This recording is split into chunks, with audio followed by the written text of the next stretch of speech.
이번 시간에는 명령 실행 방법에 대해서 알아보도록 하겠고요.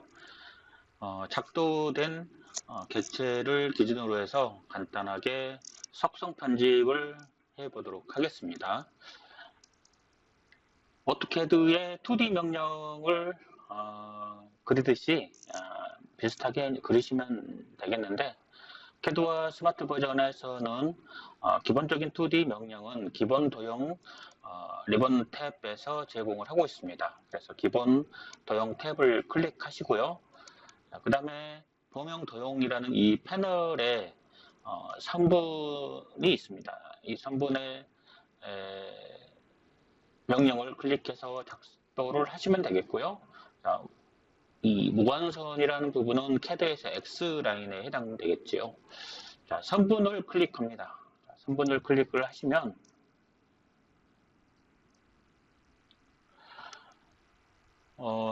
여기 지시바에서 시작점을 지정해 주세요라고 표시되어 있죠. 자, 시작점을 지정을 하고 그 다음에 끝 지점을 지정을 하게 되면 자, 선이 이렇게 하나가 그려지게 됩니다. 조금 전에 그렸던 선은 방향이나 길이들이 내가 원하는 방향이나 길이로 지정되어져 있지 않고 그냥 임의로 지정을 했죠. 자, 다시 한번 명령을 실행하기 위해서 ESK를 클릭하고요. 다시 성분을 클릭하겠습니다. 자, 이번에는 성분을 클릭을 할 때 이 특성 창에서 이 작도 편집 창에서 이 연속이라는 부분을 클릭을 하여서 그 다음에 마우스로 연결해서 연속적인 라인을 그릴 수가 있습니다. ES키 또 한번 누르시고요.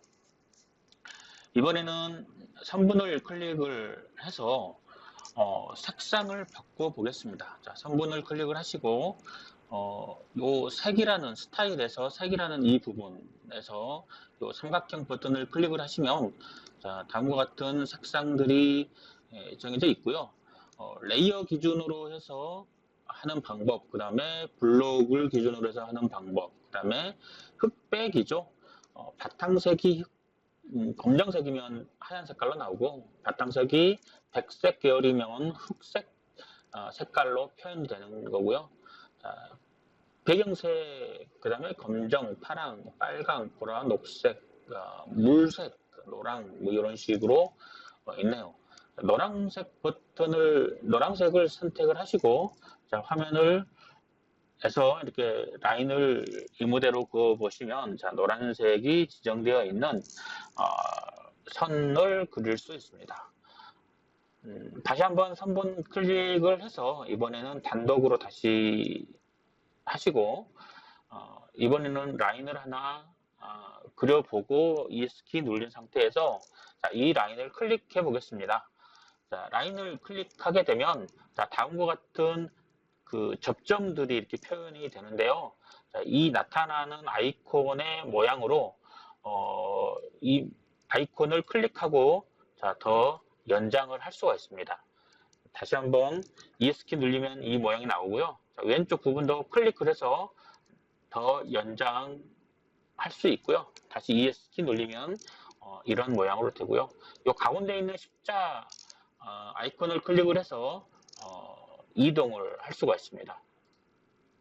자, 이동을 할 수가 있고요. 다시 ES키 눌리시면 종료가 되네요. 다시 이제 클릭을 해서 객체를 자, 선택을 해서 자, 스페이스 바를 누르게 되면 자, 다음과 같은 아이콘으로 바뀝니다. 한 번 더 스페이스 바를 누르면 또 이렇게 바뀌고요.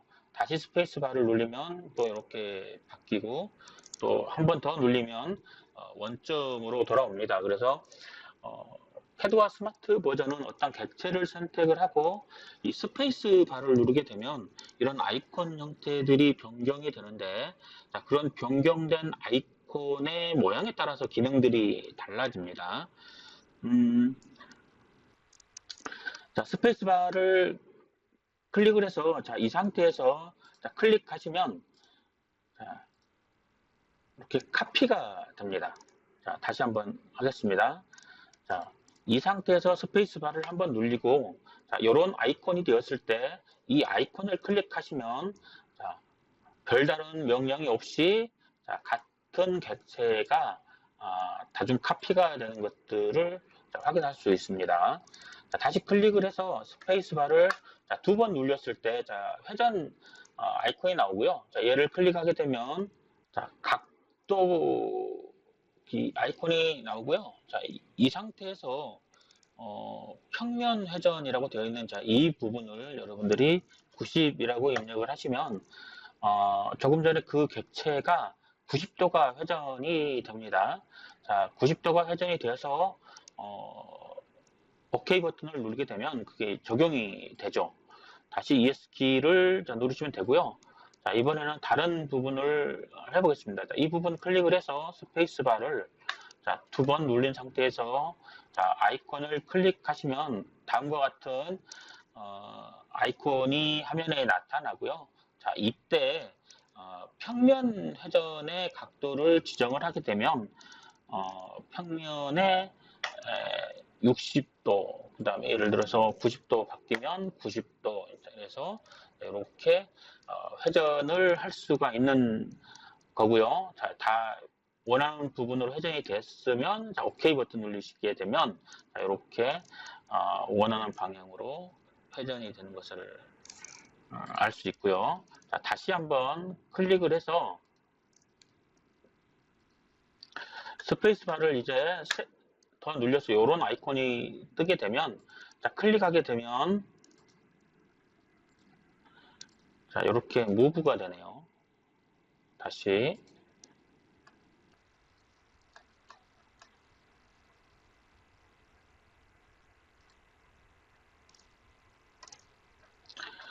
자, 스케일과 각도 변경이라는 부분이 되고요. 자, 이 부분에 현재 지금 이동이라는 부분에 체크가 되어 있고 복사하면 이제 복사가 되겠죠. 그 다음에 평면 확대 축소라는 이 부분에 클릭하게 되면 자, 평면 회전, 확대 축소, 평행 확대 축소라는 이런 부분들이 있습니다. 기본적으로 평행 플러스 확대 축소라는 부분이 체크되어 있고요. 자, 평행이라고 하는 것은 이동된다고 생각을 하시면 되고요. 그 다음에 스케일이 조정이 된다라고 생각을 하시면 되겠습니다. 그래서 지금 현재 이 상태가 스케일 1로 두었을 때 자, 여기를 클릭을 해서 0.5로 입력하게 되면 절반으로 줄어들겠죠. 그 다음에 절반으로 줄어든 게 자, 평행에 놨기 때문에 이동이 됩니다. 그래서 이렇게 이동을 할 수가 있고요. 복사가 체크되어 있으니 이제 복사로 되고요. 자, 한번 클릭할 때마다 자, 기존 이 앞전 것에 대해서 0.5배씩 축소가 되는 것을 확인할 수 있습니다. 다시 한번 실행해 볼게요. 자, 객체를 자, 클릭한 상태에서 자, 스페이스바를 자, 눌려서 이 아이콘이 나오게 하고요. 자, 이 아이콘을 클릭하면 다음과 스케일 각도 변경 창으로 바뀌게 됩니다. 그래서 이 객체를 이동하면서 축소하고자 할 때는 이동이라는 부분에 선택을 하고 그 다음에 내가 확대하고자 하면 이렇게 2배 숫자를 주고요. 축소하고자 하면 0.5라는 이런 숫자를 줘서 축소하거나 확대할 수가 있습니다. 자, 이번에는 한번 확대를 하겠습니다. 2배로 확대하는 걸로 해서 자, 이동에 체크를 해서 자, 클릭하게 되면 자, 조금 전에 있던 것은 사라지게 되고 자, 이동되어서 2배로 확대되는 것을 확인하고요. 다시 자, 이 부분은 0.5로 지정을 해서 다시 하면 이 앞전 치수의 0.5배로 축소가 되는 것을 확인할 수 있을 겁니다. 기존의 오토캐드가 가지고 있는 자, 무브 명령이든 스케일 명령이든 로테이트 명령 자, 이러한 것들이 좀 하나로 조합되면서 좀 시너지 효과를 발생시킬 수 있을 것 같고요. 이 손에 익숙지 않으면 이게 좀 불편할 수도 있겠죠. 그러나 어떻게든 해서 탈피를 해서 충분하게 경쟁력이 있는 좋은 명령이라고 생각되어집니다. 그래서 무브하면서 축소도 하고 또 회전도 할 수 있는 이런 기능들이 여기 이 옵션에서 제공을 해주고 있습니다. 그래서 자, 무브를 하면서 회전한다든지 아니면 무브를 한다든지 아니면 그냥 회전만 한다든지 자, 그래서 여기에 평행이라고 적혀 있는 부분은 무브라고 여러분들이 이해를 하시면 되겠고요. 회전이라고 되어 있으면 로테이트에 해당되어집니다. 그 다음에 이제 확대 축소는 스케일 부분에서 확대하고 축소하고 하는 이제 기능이 되겠죠. 현재 기본적으로는 평행 확대 축소가 되어 있었고요. 자, 회전 확대 축소면 로테이트를 시키면서 스케일을 조정하는 거겠고요. 자, 평행 회전 확대 축소는 무브도 하고 회전도 하고 또 스케일도 조정해주는 역할도 하겠습니다. 이런 명령들이 오토캐드에서는 익스프레스 툴에서 제공을 하기도 하죠.